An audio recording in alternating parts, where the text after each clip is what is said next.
Газар хөдлөлтийн аюулаас урьдчилан сэргийлэх таниулах өдөр.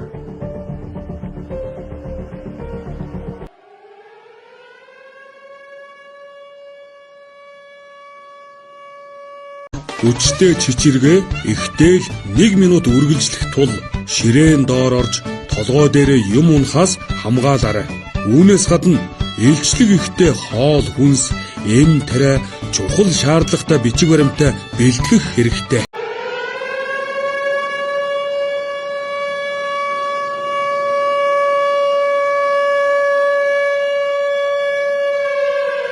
Хүчтэй чичиргээний үеэр мазаалайн тусламжтайгаар бид дэмтэж бэрцсэнгүй. Ингээд энэ удаад мазаалайн заасан газар хөдлөлтийн хичээлийг би та нарт хэлж өгье.